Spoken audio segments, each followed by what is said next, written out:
Hey everyone, Steve here from Big Head Tech, and here's the question. This has been the RX 5500 XT, the most anticipated release for me for the whole year. I used to be PC Budget Solutions. I love budget products, but can the GTX 1650 Super do what the title says and turn me green? Well, I have an answer to that. Let's take a look at the head-to-head competition. Then I will give you a lengthy final thoughts on who I'm going to recommend and why. So let's go ahead and set the stage here. We have two cards, very identical specs, which I'll show you in a minute. They both cost me $180. The cheapest 1650 Super at the time of purchasing was $160, and the cheapest RX 5500 XT was $170. Both these cards both happen to be $180, and they're both one of the better versions or respected variants available right now. So for all intents and purposes, in my opinion, this is a straight up head-to-head battle. Now the question is will the Performance Victor be the winner that I'm going to recommend? Again, let's take a trip down the performance tests, but before we do that, let's take a look at the actual specs. As I said, they're very identical. We have the 5500 XT has 1408 stream processors versus 1280 CUDA cores. Memory clock's a little bit faster, 1845 versus 1755. They both have 4 gigabytes of GDDR6 memory. However, the 5500 XT is 2000 gigabits per second quicker because, well, just faster memory, which also gives it a higher bandwidth, 224 versus 192. However, the 5500 XT is carrying a higher TDP of 130 watts via an 8-pin PCI Express connector with a recommended 450 watts power supply versus 100 watts with a 6-pin PCI Express connector and only a 350 watt power supply. So this card should be more power efficient than this card, although I'm pretty sure we knew that. Taking a look at the test bench, it is my standard test bench, one mild change because I don't have the B450 Pro 4 motherboard. However, I did some CPU testing. I got the same results, so I'm good with that. We have a couple things from Be Quiet, the power supply, which is a Pure Power 11, the Dark Rock Pro 4, the Silent Base 801. We have the P1 Crucial SSD, same memory kit, the 3600 megahertz CL19, so that's not changing. My testing methodology is also the same. During synthetics, we just have monitoring programs open. During testing for games, we actually have some Chrome tabs open per usual with a YouTube video playing. That's just how I do my testing. It's what staples me different from everybody else. Now, when it comes to some assumptions, motion blur is generally turned off. We have 2 monitors running at all times. The secondary is always 1080p, the primary is always 1440, but the game resolution will change depending on the test. We also have only automatic GPU overclocking. So sliders, automatic undervolt overclock is all I use. I will not do manual overclocking and validation.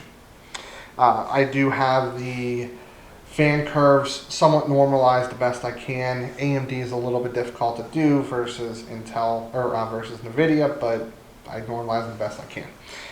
Now, here is how I'm doing the tests. For NVIDIA, I took the 2 sliders up to 20% and 92 degrees Celsius. For AMD, I did a little differently. I basically checked all the boxes. Auto undervolt, auto memory, auto core overclock, dialed those in.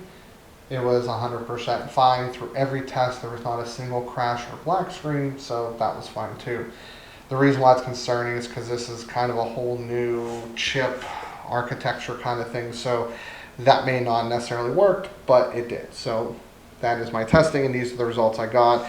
1995 megahertz core, and the memory, for some reason, GPU boost doesn't change the memory. In this case, it got a little bit faster on the memory, about 880 effective megabits per second, and the core clock went to 1928, and just so you know, voltage went down to 1.118.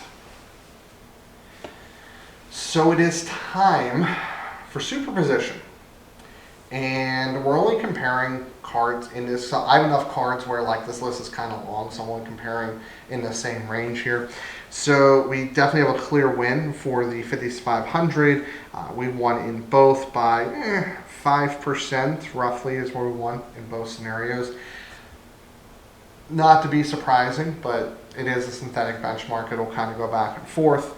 Moving on to Final Fantasy XIV Shadowbringers. Barely, I mean, just barely edged out at 1080p. 1440p was a little bit more, 500 points. But at 1080p, we actually had just a small margin of victory here.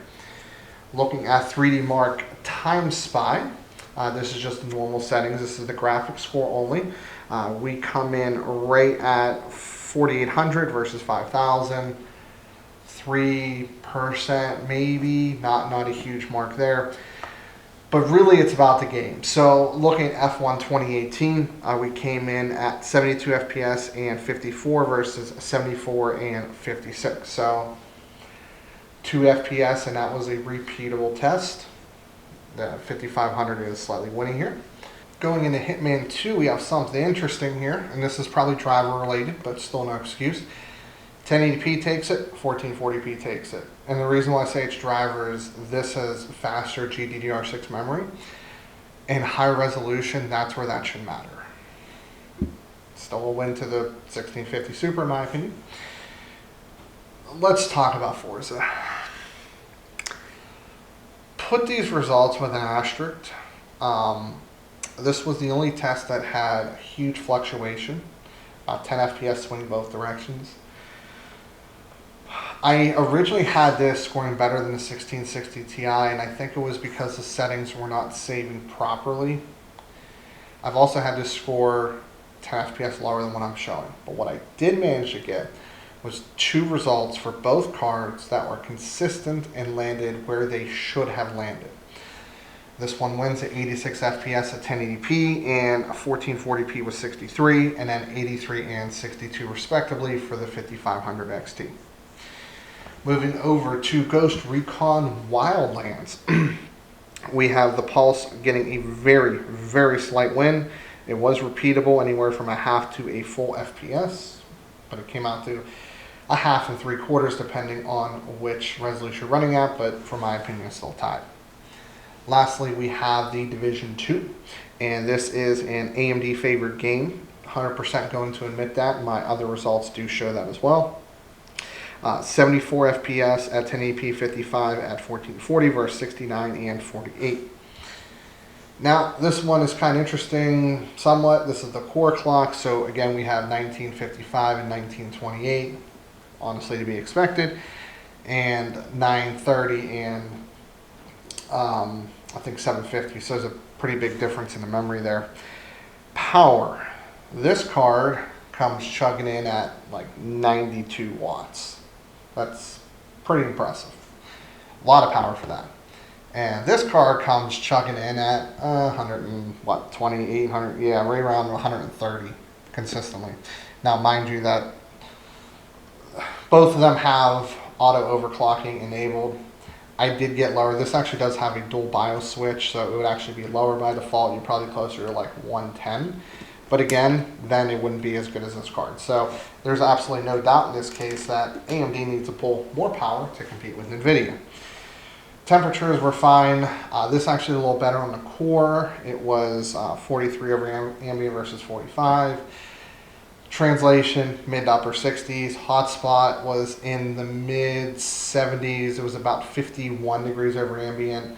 And then the GDDR6 for both of them. Well, this one doesn't measure it. I want to say it was like in the upper 40s over ambient, so that's fine. No issues with that. So let's talk about clickbait titles.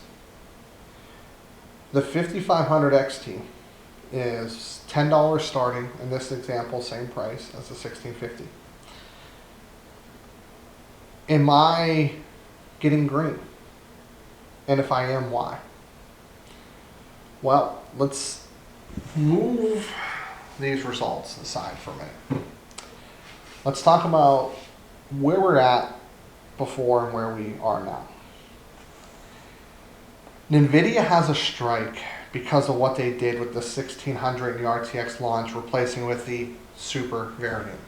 I don't like that, because now people that have a 1650 got screwed. They went from a card that didn't deliver a ton of value, and now for the same price or maybe a little less, you can get a card that delivers great value compared to what they've had before. NVIDIA's never done well on the low end, at least not in recent history. That's a strike. We all knew about it.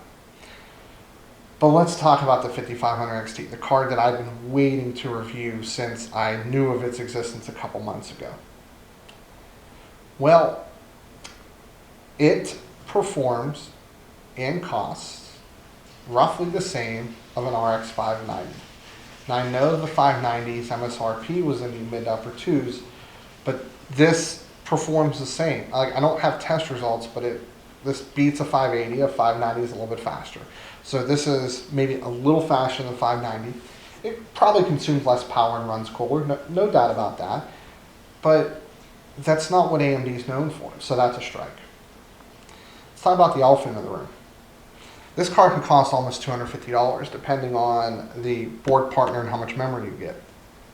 How much memory you get, like, does that matter? I don't have results here, but if you look around, outside of like After Effects in like one game, the memory just didn't matter in this case. Not enough power to run 1440 in high detail in some games, and 4K, it's not there either. But the 8 gigabyte card straight up should not exist. That's strike two. That card has no place in the market. It shares the same name. So right now, 2 to 1. Now there's a third strike, and that's price. This is where AMD can win, is if they do this right. They have a chance, but they have to think about what they're doing. What they should have done is this card should have come 4 gig only, and it's a little bit expensive, in my opinion. And the reason why I say that is because there needs to be a competitor at the next tier, and this is too expensive to allow for that to happen. This card should replace the RX 570 for about the price the RX 70 costs. I would say that a reference model should come out at 130 and board partner should start at 140, and this card should cost around 150. I think that's where this should be at. And then that leaves you the ability to drop a RX 5600 or 5600 XT at around the $200 mark. And that should have 8 gigs of GDDR6. That should have 15, 16, 1700 stream processors. That card should also compete or beat the 1660 Super. I would be okay with competing. It doesn't have to beat it. It has to be priced in the 1660 Super range, which 210 to 220 is where they start. So I'd be okay with 200, 210, whatever. But that's 3 strikes for one card. And I don't like what AMD did. I think they messed up. Sure, this card is competitive with the competition, but it's also equally competitive with what you're currently getting rid of. And the idea should be, when you release a new card at a price point, it should be more powerful than the old card, and the old card should become less expensive. So there should not be a card that AMD sells currently or discontinued or whatever at the 170-ish to a $200 price point that competes with it. That makes no sense.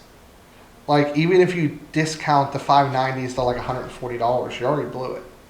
So the only redemption where I'm gonna not go green, so AMD made me go green in this recommendation. This card is getting my recommendation, is you have to price cut this card to get under this card and release a card at the 8 gig pricing model and get rid of that 8 gig card. That 5500 XT 8 gig should not exist. Kill it with fire. Release a 5600 or 5600 XT with 8 gigs that is going to compete with this with bigger brother of this, the 1660 Super. Then, only then, could I take back the 2 strikes, because then it'll only be 1 and 1, and I would recommend this card. That being said, the reason why NVIDIA is getting the win is because they don't have as bad of a track record in the last year, all things considered. Both cards perform pretty close to each other. Both cards cost about the same price. Yeah, these two specific. This card consumes less power.